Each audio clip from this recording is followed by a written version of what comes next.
तो आप देख रहे हैं बजट 2017-18 राजस्थान का बजट क्या होगा खास, उसको लेकर के हम चर्चा करेंगे। आपने कई लोगों की व्यूज भी सुने, किस तरह की अपेक्षा है। हम आपको बता दें कि पिछली बार का बजट अलग हट के बजट को देखा जा सकता है कि मुख्यमंत्री वसुंधरा राजे चौथा बजट पेश करेंगे, लेकिन चुनाव से ठीक पहले का बजट होगा। ये एक साल पहले का बजट होगा।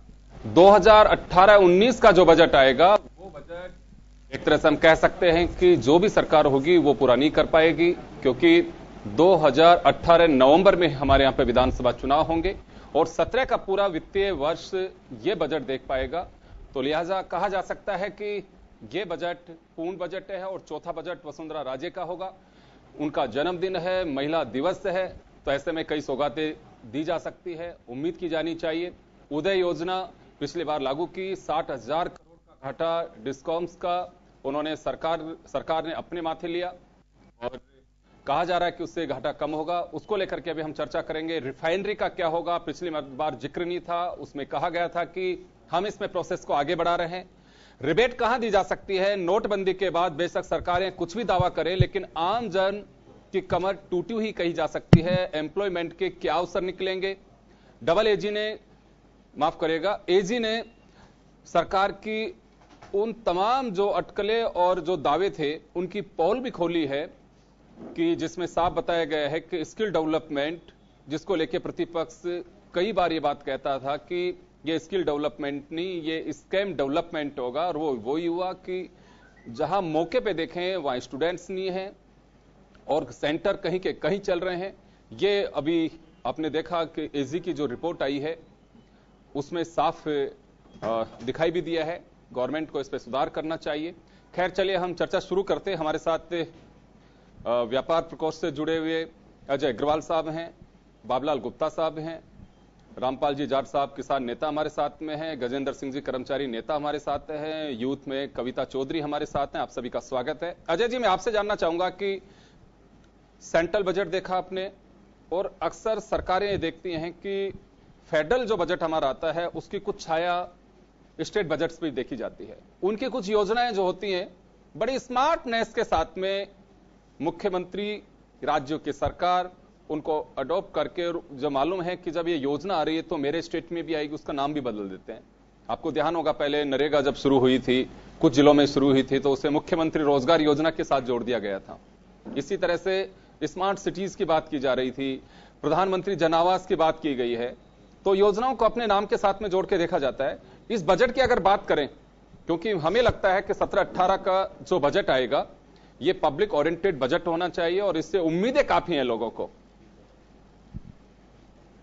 सही कह रहे हैं योगेंद्र जी। जो अभी ये आने वाला बजट है इससे काफी उम्मीदें हैं। जैसा कि अभी आपने पहले बताया कि ये चौथा बजट है और आने वाले कुछ समय बाद के अंदर राज्य में इलेक्शन भी हैं। पर जैसा देखा जाए कि जो अभी नोटबंदी का असर व्यापार जगत के ऊपर और एक आम जगत के ऊपर हुआ और केंद्रीय बजट के अंदर कुछ बहुत ऐसा कुछ परिलक्षित नहीं दिखा कि जिससे उन सब चीज़ों को बहुत तुरंत फौरी किसी चीज़ के ऊपर रिलीफ मिला जाए। तो हम उम्मीद करते कि वहाँ नहीं मिला तो स्टेट के अंदर हमारे को कहीं ना कहीं से अपने को ऐसी चीज़ों का रिलीफ मिलना चाहिए कि जिससे आने वाले समय के अंदर जो व्यापार है या आम जन है जो उनमें कहीं ना कहीं उनको रिलीफ होना चाहिए। जैसा कि आपने बताया कि बहुत सारी चीज़ें, इंफ्रास्ट्रक्चर है, जन आवास योजना है, उन सब के ऊपर अभी तक काम तो हो रहा है, पर उम्मीदें है कि थोड़ा सा और जब तक उनके ऊपर सुविधाएं या कुछ एक्स्ट्रा सरकार की तरफ से नहीं मिलेगा जब तक उनमें गति नहीं पकड़ी जाएगी। चाहे वो मुख्यमंत्री जन आवास योजना हो, चाहे दूसरे तरह की जो भी योजनाएं बनाई गई हैं, व्यापार वगैरह को वृद्धि करने के लिए कहीं ना कहीं अभी बहुत ज़्यादा यहाँ पे कार्य करने की जरूरत है। पिछले कुछ समय के अंदर जैसे यहाँ पे कुछ सभाएं भी हुई हैं, कुछ कॉन्फ्रेंस वगैरह भी हुई हैं और बहुत सारी चीज़ें सरकार ने एग्रीमेंट भी किए हैं, पर उन एग्रीमेंटों में बहुत कुछ परिवर्तित नहीं हुआ या उनको धरातल के ऊपर आने में अभी बहुत समय लग रहा है। उन चीज़ों को कैसे जल्दी से जल्दी किया जाए, ये हम उम्मीद करेंगे इस बजट में इस तरह की कुछ सुविधाएं या ऐसी योजनाएं लाई जाएं कि यहाँ पे प्रदेश का विकास और क्षेत्र का विकास हो सके। रामपाल जी, किसानों के हितों की बात आ रही है और किसान से उम्मीद भी है। अन्नदाता कहा जाता है, जीडीपी में बड़ा योगदान है। सेंट्रल गवर्नमेंट की अपनी प्लानिंग्स होती हैं, लेकिन स्टेट भी चाहे तो बहुत कुछ कर सकते हैं। कृषक और कृषि बड़ा एम्प्लॉयर साबित हो सकता है, ये कहा जाता है। मुख्यमंत्री ने अभी हाल ही में जब अभिभाषण राज्यपाल का था उसके बहस के धन्यवाद प्रस्ताव पर चर्चा करते हुए भी उन्होंने कहा था कि किसानों के प्रति हमारी सरकार वचनबद्ध है और हम किसानों को देख करके ग्रीन हाउसेस के पैसे भी बढ़ाने की बात अभी कही है, जो एग्रीकल्चर मिनिस्टर हैं उन्होंने जिक्र किया था। तो ये माना जा सकता है कि इस बार का बजट, पहले 3 बार के बजट में सरकारें देख के सभी यही कहती हैं कि विकास के लिए कुछ कड़वी घूंट पीनी पड़ेगी, वो देखी जा सके, लेकिन गाड़ी अभी ढलान में है, नीचे उतरना है आपको, यानी कि समय पूरा होता जा रहा है। 3 साल कंप्लीट कर चुके हैं, चौथा बजट है, तो इससे उम्मीद की जा सकती है कि कुछ बेहतर हो सकता है किसानों का और खेती का। योगेंद्र जी, आशा तो सब यही कर रहे हैं और राजस्थान में तो विशेषकर कृषि और किसान यही प्रदेश की खुशहाली का आधार है। और इन 3 वर्षों में जो पूरे हुए हैं, इसमें तो किसानों की कमर तोड़ने में सरकार ने कमी छोड़ी नहीं। और अभी जो केंद्र का बजट आया, उसमें हम देख रहे थे कि जो किसान नोटबंदी के कारण से अपनी उपजों को औने पौने दामों में बेचने को विवश हुआ और जो अपनी उनालू की बुवाई के लिए, रबी की बुवाई के लिए पैसे को तरसता रहा और सरकार हंसती रही, यदि वहाँ भी केंद्र सरकार इस वर्ग के लिए कुछ उपाय करती, इनको क्षति की पूर्ति के लिए कुछ बजट में प्रावधान करती तो अच्छा रहता। हाँ, एक बात अवश्य होती है सदाई, हमेशा नाम किसान का रखा जाता है सबसे आगे, लेकिन किसान के नाम पे दिया कुछ नहीं जाता। और मैं एक उदाहरण दूंगा, केंद्र का जो बजट आया उसमें एक घोषणा हुई, बजट में 10 लाख करोड़ का ऋण उपलब्ध कराएंगे किसानों को, और कुल बजट है 21,47,000 करोड़ का, यानी 46.56% वो ऋण देंगे बजट का। लेकिन जो बजट आवंटन किया गया, उस आवंटन में न ऋण की कोई उल्लेख किया गया, न 10 लाख करोड़ को उल्लेख किया गया। इसका अर्थ यह है कि वह 10 लाख करोड़ वो रूटीन की चीज है, वो बजट का अंश ही नहीं है। तो बजट का जो अंग ही नहीं है, उसके बारे में भी बजट में इसलिए उसको गिना रहे हैं जिसको लोगों को लगे कि हाँ भाई, किसानों के लिए ये सरकार कितना कर रही है।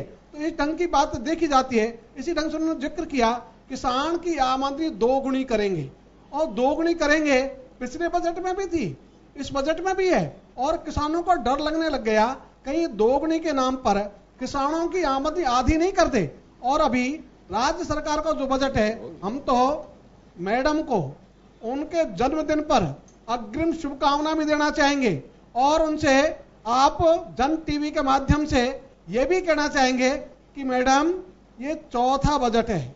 इस चौथे बजट में जो आपने अपने स्वराज संकल्प में किसानों के लिए जो वायदे किए थे, अरे उनको पढ़ लो एक बार और उनको पढ़ के पूरा कर दो, तो राजस्थान में खुशहाली की शुरुआत हो जाएगी। लेकिन यहां तो सरकार न तो किसानों को प्राथमिकता देती है, अभी भी ये जो करते हैं किसानों के नाम पर, राज्य सरकार ने जो किया और अनेक राज्य सरकारों ने किया, किसानों के नाम पर एग्रीटेक मीट ग्राम का आयोजन, और अब तो हमारी राजस्थान सरकार बहुत उत्साहित है उसे, और अब ये संभाग स्तर पर कर रहे हैं। लेकिन ये एग्रीटेक मीट जैसे आयोजन ये किसानों के नाम पर कृषि व्यापार को बढ़ावा देने के लिए किया जाता है। और कृषि व्यापार में भी हमारा छोटा व्यापारी नहीं, जो बड़े ऊंचे व्यापारी है, जिनके हाथ में पूरी सत्ता को संभालने की क्षमता है, पूरी सत्ता को चलाने की क्षमता है, उनको लाभ कैसे हो, इसके लिए एग्रीटेक मीट जैसे कार्यक्रम राजस्थान में किए गए और वही हो रहा है। तो मुझे थोड़ी सी आशंका है कहीं एग्रीटेक मीट का जैसा प्रचार किया गया कि किसान हितैषी सरकार है, उसने एग्रीटेक मीट किया, अब किसानों का भाग्य खुल जाएगा, इस ढंग का प्रचार जरूर हमारे हिस्से में आता है, लेकिन हमारे हिस्से में न बजट आता है न खुशहाली आती। चले, लेकिन उम्मीद तो करते हैं कि बजट से कुछ उम्मीदें हैं आपको। निश्चित रूप से योगेंद्र जी, आपने सही कहा, हम तो सदा ही उम्मीद बांधे रहते हैं जी। और हमें अभी भी उम्मीद है कि मैडम जरूर अपने चुनावी घोषणा पत्र में किए हुए वायदों के अनुसार इस वर्ष सरसों की खरीद एमएसपी पे करेगी, और एमएसपी पे नहीं भी करे तो जो आज 1 क्विंटल सरसों का लागत 4,000 रुपए किसान को बेचनी पड़ रही है 32,000 रुपए प्रति क्विंटल में, तो एक ही क्विंटल पर लागत के अनुसार 800 रुपए का घाटा और न्यूनतम समर्थन जो घोषित किया है उसके अनुसार 500 रुपए का घाटा। चलिए मैं आऊंगा आपके पास में। बाबूलाल गुप्ता साहब हमारे साथ में। बाबूलाल जी, सीधा संपर्क आपका किसी भी वर्ग की किचन से लेकर के और उसकी दिनचर्या पे पड़ता है। खाद्य पदार्थों के बिना कोई जिंदा नहीं रह सकता और सीधा असर उसी पर पड़ता है। हर व्यक्ति देखता है कि अगर मेरा किचन का बजट गड़बड़ाता है तो निश्चित रूप से उसकी दिनचर्या भी गड़बड़ाती है, उसके पूरे एक महीने का जो रूटीन है उस पर उसका प्रभाव पड़ता है। क्या उम्मीद की जा सकती है वर्तमान परिस्थितियों में कि मुख्यमंत्री को यह देना चाहिए, क्योंकि आप उस एडवाइजरी कमेटी के सदस्य भी हैं, जब वे बजट से पहले सरकारों को आप अवगत कराते हैं कि जनता की मानसिकता ये है, ये सोच है, ये आपसे उम्मीद करते हैं? देखिए, जहां तक एडवाइजरी कमेटी की आप बात कर रहे हैं, यहाँ कई सारे आयाम हैं और सब लोगों ने सब कुछ मांगा है।